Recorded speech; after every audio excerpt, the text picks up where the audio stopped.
दीपाली अटंबर कृषी सहाय्यक घुसर। आज आपल्या या घुसर गावामध्ये माती परीक्षण याबद्दल कॅम्प आयोजित केलेला आहे आणि या कॅम्पचे आयोजन कृषी विभाग अकोला, त्याचबरोबर रिलायन्स फाउंडेशन आणि इफ्को यांच्या मार्फत, त्याचबरोबर पंजाबराव कृषी विद्यापीठ अकोला यांच्या सहयोगाने आपण या शेतकरी बांधवांसाठी माती परीक्षण नमुना कसा घ्यावा याबाबत आज इथे डेमो करून दाखवणार आहे।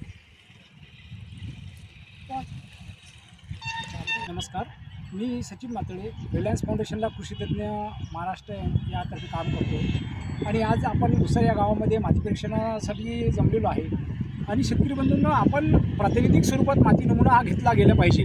कारण काय की आपल्या शेतीमध्ये किंवा मातीमध्ये जे उपलब्ध अन्नद्रव्य आहेत त्याची योग्य मात्रा निघाली पाहिजे आणि त्यावर आपण रासायनिक खताचा जो अवास्तव खर्च आपला जातो किंवा रासायनिक खताचा अवास्तव वापर केल्यामुळे जी जमिनीची सुपीकता कमी होत आहे ती योग्य पद्धतीने राखल्या गेली पाहिजे आणि शाश्वत उत्पन्न मिळालं पाहिजे, यासाठी आपण ही पहिली पायरी घेत आहे। तर आपण पाहत आहे की आता शेतात जर आपलं असेल तर शेतीचा मातीचा नमुना घेत असताना आपण शेतातील धुऱ्याकडील नमुना नाही घ्यायचा, जिथे जास्तीत जास्त खत दिलेलं आहे तिथलं नाही घ्यायचा, गुरं जिथे बसलेलं आहे किंवा पाणी आपण जिथे दिलेलं आहे, खत दिलेलं आहे, अशा कुठल्याही जागचा नमुना घ्यायचा नाही। तर प्रातिनिधिक स्वरूपाचा नमुना घेत असताना आपण काळजी घेतली पाहिजे की साधारणतः 5 ते 7 ठिकाणचा आपण नमुना घ्यावा आणि आपण तुम्हाला प्रातिनिधिक हा एक जो खड्डा दाखवतो आहे त्यामध्ये तुम्ही पाहताय की साधारणतः जी जमीन असेल ती जमीन वरचा थर आपण हा पूर्ण साफ करून घ्यायचा। यामध्ये काळी कचरा, दगड, गोटे, काच, प्लास्टिक असं कुठलंही आलं नाही पाहिजे आणि हे साफ केल्यानंतर तुम्ही एक लक्षात घ्यायचं की इंग्रजी व्ही आकाराचा तुम्ही एक गड्डा करायचा आणि ती इंग्रजी व्ही आकाराच्या गड्ड्यामधनं साधारणतः जर पिकं असेल,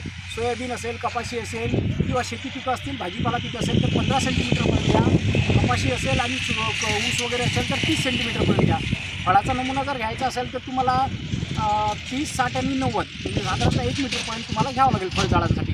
तर आपण पाहतोय की हा व्ही आकाराचा आपण गड्डा करायचा आणि यामध्ये जी आपली माती असेल ती काढायची 15 सेंटीमीटरपर्यंत आणि यातली ही जी माती आहे ही माती पूर्ण काढून घ्यायची वरच्या थरामध्ये। कारण काय की आपल्याला जे मुळं आहेत त्या मुळांच्या जी अन्नद्रव्य शोषून घेण्याची प्रक्रिया आहे ती साधारणतः 15 ते 30 सेंटीमीटरपर्यंत जाते। तर हा असा आपण 15 सेंटीमीटरचा खड्डा जर केला व्ही आकाराचा, तुम्ही पाहू शकता की यानंतर तुम्हाला काय करायचं आहे की जी कळीची माती आहे वरच्या 5 सेंटीमीटरची सोडून द्यायची आहे आणि ही कळीची माती आतमध्ये अशी तुम्हाला घासायची आहे।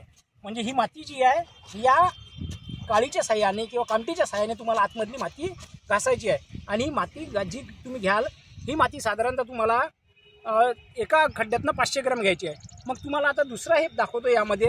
आता तुम्ही पहा की यामध्ये काय करायचं तुम्हाला की ही समजा तुम्ही माती घेतली आहे, साधारणतः तुम्ही 500 ग्रॅम माती घेतली आहे, तर ह्या मातीचा नमुना काय करताना तुम्हाला काय करावं लागेल की यामध्ये जे काही काळी कचरा आहे हा काढला, यानंतर याचे काय करायचे, असे 4 भाग करायचे।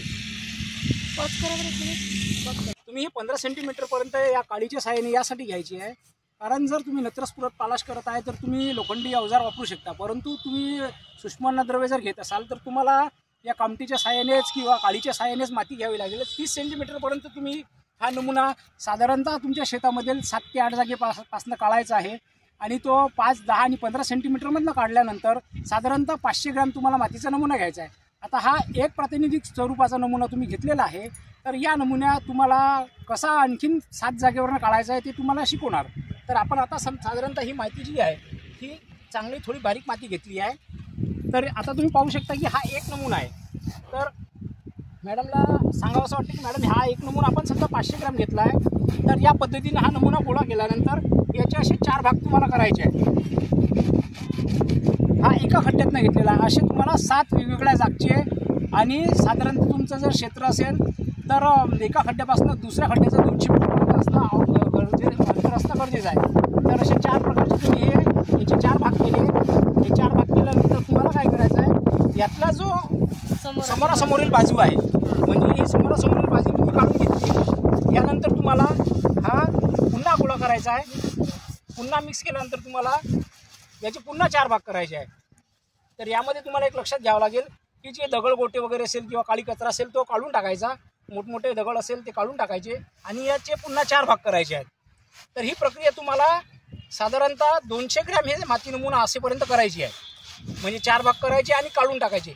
आणि तुम्हाला लक्षात घ्यायचं आहे की हा नमुना तुम्हाला शास्त्रीय पद्धतीनेच घ्यायचा आहे, जसं इथे तुम्हाला सांगितलेलं आहे। तर हे भाग काढायचे आहेत आणि जोपर्यंत 200 ग्रॅम राहील तोपर्यंत हा नमुना असा घ्यायचा आहे. आता शेतकरी बंधूंनो, तुम्हाला एक महत्त्वाची माहिती अशी आहे की याच्यामध्ये तुम्हाला लक्षात ठेवायचं आहे की हा नमुन्यासोबत तुम्हाला एक सविस्तर माहिती द्यायची आहे, ज्यामध्ये शेतकऱ्याचं नाव, गाव, तालुका, जिल्हा, मोबाईल नंबर, मागल्या वर्षी घेतलेली पिके, यावर्षी घेणारी पिके याचे जर तुम्ही तपशील दिला तर त्याच्यावर तुम्हाला शिफारशीत जी खतमात्रा द्यायची आहे किंवा विविध मिश्र खते आहेत त्यांचं प्रमाण तुम्हाला सांगण्यात येईल. धन्यवाद. आपण जे हे प्रात्यक्षिक घेतलं आहे शास्त्रोक्त पद्धतीने माती नमुना काढायचा, तर या पद्धतीचा अवलंब करून समस्त शेतकरी बांधवांना आवाहन करण्यात येते की येणाऱ्या खरीप हंगामासाठी आपलं जे हंगामाचं नियोजन असतं तर त्यातला हा सर्वात महत्त्वाचा मुख्य टप्पा आहे आणि हा सगळ्यांनी या मार्गदर्शनानुसार